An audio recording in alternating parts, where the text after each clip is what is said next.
From setting the Jay Leno set on fire. Don't set that on fire. To Samuel L. Jackson challenging an interviewer to say the N-word. We're not going to have this conversation unless you say it. These are moments when things went completely out of control on live TV. My man, get the away from me. On the Today Show, Gordon Ramsay was asked if he got Botox while he was in the United States. Can I just clear something up? There was a report here a couple of weeks ago saying that you'd been in the States and that you'd come back looking refreshed. Apparently you were looking quite a bit younger. They were saying that you'd had Botox. Has the US affected you like that? And let's just say, Gordon Ramsay did not appreciate that comment. Yeah, now, you're a smart girl, right? I saw you first thing this morning. Honestly, I got my 6 o'clock rise, straight up. Now, do you actually think I've had Botox? Do you think I need my money back? I mean, are you stupid? But Gordon Ramsay wasn't the only one who got mad while being on the Today Show. Like when Sam the cooking guy was interrupted mid-sentence, and you could see the frustration written all over his face. Okay, Sam, so we're making a tuna. We're making a tuna. Tuna's the second thing we have in our house. Can I talk? I watch the show every day. Everybody has issues with a lot of chatter back here. Pay attention 1 minute. Larry King once asked Jerry Seinfeld if his show was canceled. You gave it up, right? I did. So. They didn't cancel you. You canceled them. And Seinfeld immediately fired back, visibly shocked that Larry didn't know he was the one who ended the show. You're not aware of this? No, I'm asking you. You think I got canceled? Are you under the impression that I got canceled? Have I hurt you, Jerry? I thought that was pretty well documented. Is this still CNN? Don't most shows go down a little? Most people do also. I went off the air. I was the #1 show on television, Larry. Do you know who I am? Jewish guy, Brooklyn. Yes. Okay. 75 million viewers last episode. Boy. How about the time when an interviewer congratulated Blake Lively on her pregnancy, but Blake responded with a sarcastic insult, catching the interviewer completely off guard. First of all, congrats on your little bump. Congrats on your little bump. On live television during a fundraiser for victims of Hurricane Katrina. The destruction of the spirit of the people of southern Louisiana and Mississippi may end up being the most tragic loss of all. Kanye West surprised everyone with his spontaneous message, and the entire room looked stunned. George Bush doesn't care about black people. Please call. Even the president at that time, George Bush, was later asked about it, and he didn't hold back his feelings. I introduced Kanye West. Were you watching? No. You remember what he said? Yes, I do. He called me a racist. Well, what he said was George Bush doesn't care about black people. That says he's a racist. And I didn't appreciate it then, and I don't appreciate it now. It's one thing to say, I don't appreciate the way he's handled his business.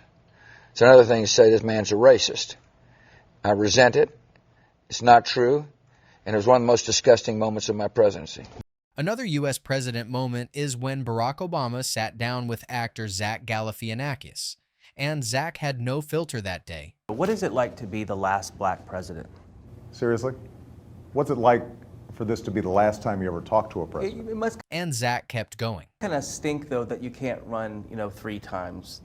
But President Obama stayed calm, responding with a perfectly smooth comeback.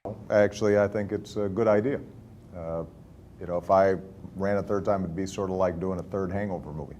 Didn't really work out very well, did it? Zach tried setting up another jab at Obama. You said if you had a son, you would not let him play football. What makes you think that he would want to play football? What if he was a nerd like you? But once again, the president flipped it right back, leaving Zach completely speechless. Do you think a woman like Michelle would marry a nerd? Why don't you ask her whether she thinks I'm a nerd? Could I? No, I'm not going to let her near you. On an episode of The Tonight Show with Jay Leno, Bobcat Goldthwait was asked if he considered himself a role model for children. What I can do. Well, do you see yourself as a role model for our young people? I think I'm an excellent role model for children. Really? I think they need more role models like me. Really? Yeah, that's the problem with Americans' youth today. And just a few seconds later, he proved exactly why that might not be the case. And I thought, well, what if I don't know, what if I set his furniture on fire? No, don't set that on fire. Now you have to sit in this. Now sit down, sit down. Sit down, sit down. I'm not sitting in it. Sit in that chair.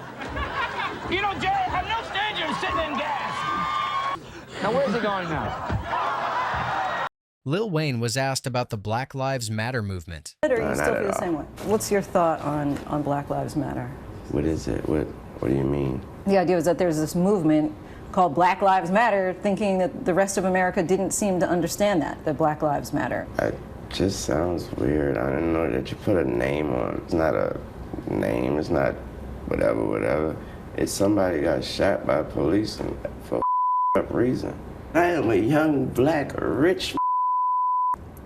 If that don't let you know that America understands Black matter these days, I don't know what it is. Don't come at me with that dumb man.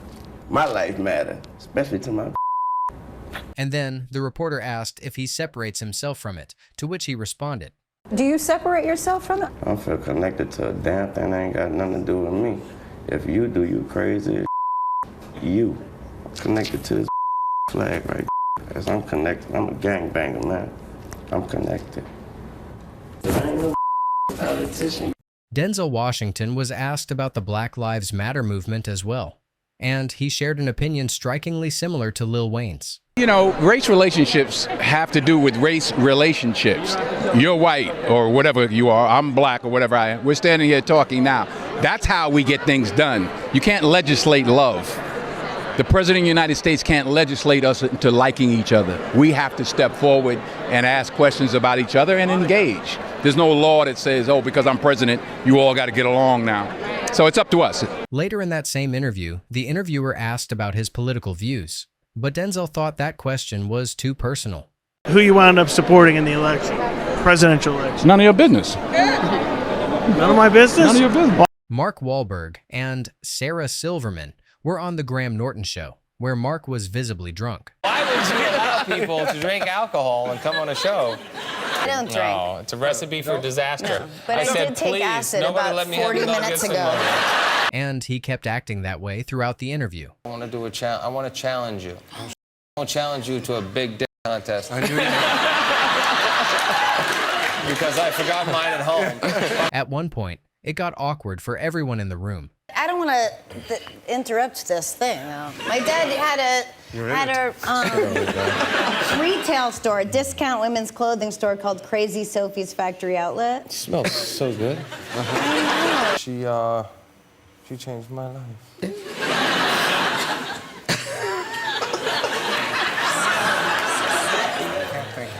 You could almost hear people thinking, what is he even doing here? She steps right in.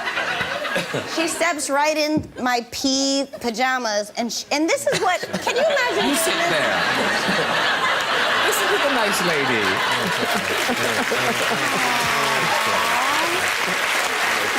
Aww, this is so inappropriate. Aww. That's wrong. Wrong. Don't touch the man there. People thought Sarah Silverman was getting annoyed, but then things got steamy once again. Just like paralyzed with fear. Can I finish this torture for me too?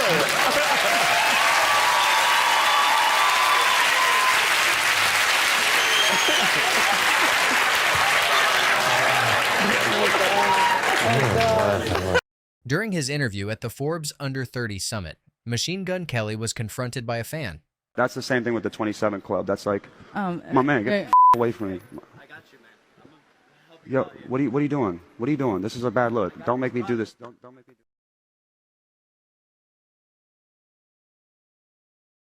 do Say Jim Carrey. Yes. What? I've covered a lot of fashion weeks. This is the first time I've run into Jim Carrey.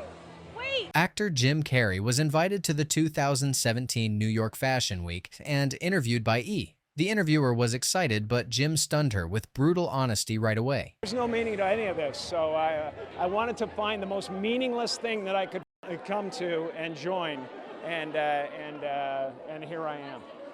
She tried to keep her composure, but the actor just kept going. They're I mean, you got to admit, it's completely meaningless. Well, they say they're celebrating icons inside. Celebrating Do you believe icons, in boy, that is just the absolute lowest aiming, possibility that we could come up with. It's like icons. Do you believe in icons? I don't believe in personalities. I don't believe that you exist, but there is a wonderful fragrance in the air. At one point, the interviewer even tried praising him, But Jim carried on with his rant. But Jim, you got really dressed up for the occasion. You look good. No, I Was didn't that an get dressed accident? up. I didn't get dressed up. Who did? There is no me. There's no you. No. We're not here. This is a dream? There's just things happening. And there are clusters of tetrahedrons moving around together. By now, the interview had completely taken a life of its own. On the good foot. Ha! Yeah. You shut it down now. Out of work. Russell Brand didn't let these interviewers get away with their light jabs on live TV, especially after one of them ignored him and mocked his accent. Fake stirs and stuff. You know, funny, the accent, you know, when I see him in person, it's totally fine. Forgetting Sarah Marshall or the TV show, it's fine. But on satellite radio in the car, I can't understand a single joke you say. You can't understand it. Can you understand me? Yes, but I'm telling you, when I'm driving in the car and everyone's laughing in the audience of the radio, I'm like, I have no idea what he's It's best you focus on your driving, Brian. You're a man, you don't want to be distracted by humour. You might crash into a pedestrian. Okay. So it's a good thing. I think it's probably for the best. I think this is my first brand experience. Yeah. I think it's not listening to him, it's experience. It's just sort of taking it all in. You are talking about me as if I'm not here and as if I'm an extraterrestrial. You know I'm from a country that's near to you. Window dummy. We're just sort of admiring the whole, you know, it's the whole thing, isn't it? Well, thank you for your casual objectification. It's an experience. Then they started talking to each other, referring to him in the third person, and even calling him by the wrong name, which completely pissed him off. Would you do therapy with Willy Brandt? With who? Willy Brandt. Would you do therapy with him? I don't think. Because that's where he's heading. Okay. I'm all right. Yeah. You shouldn't say he when a person is present. You should refer to the person by their name. That's basic good manners. That is where Willy is heading. Who is Willy?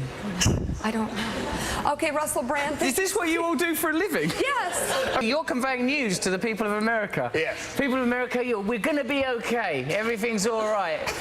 These are your trusted anchors. While promoting Django Unchained, Samuel L. Jackson was asked about the use of the N-word in the movie, but instead of answering, he decided to troll the interviewer. There's been a lot of controversy surrounding the usage of the N-word in this movie, and no, nobody, none. The word would be... Oh, I don't want to say it. Why not? He challenged the interviewer to actually say the word, but thankfully, the interviewer was smart enough not to take the bait. I don't like to say it. Have you ever said it? No, sir. Try it. I don't like to say it. Try it! Really? Seriously? We're not going to have this conversation unless you say it. You want to move on to another question? Okay. Awesome. When The View invited Matthew McConaughey to the show, he brought up his close friend and tennis player Novak Djokovic when the interviewer mentioned Djokovic's views on vaccination. I'm a big fan. Yes. I mean, what a surgeon and a warrior.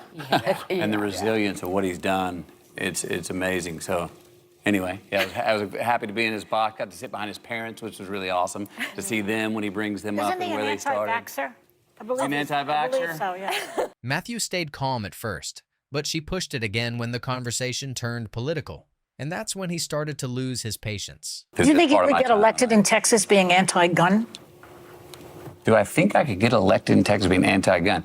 One thing about if me in politics is to give you a direct statement right there is playing a game that I'm not interested in playing. To give you a direct statement right there. Elon Musk got pissed when Don Lemon claimed his success was due to white privilege. That doesn't mean a lot to a whole lot of people who aren't able to take advantage of the opportunities that you were able to take advantage of, simply because the color of your skin. What advantages does my color of my skin give me? Well, there's an ease that you have in society that many people of color don't. You were able to come to this country voluntarily. There are many people who were not able to come to the country voluntarily. There are people who came here as slaves. For me to come here. And there is a legacy of slavery that still continues on. There's a legacy of racism that still continues on in this country. That's undeniable. And Musk fired back with the harsh truth, leaving no room for debate. Well, if we keep talking about it nonstop, it will never go away. If we keep making it the central thing, it will never go away.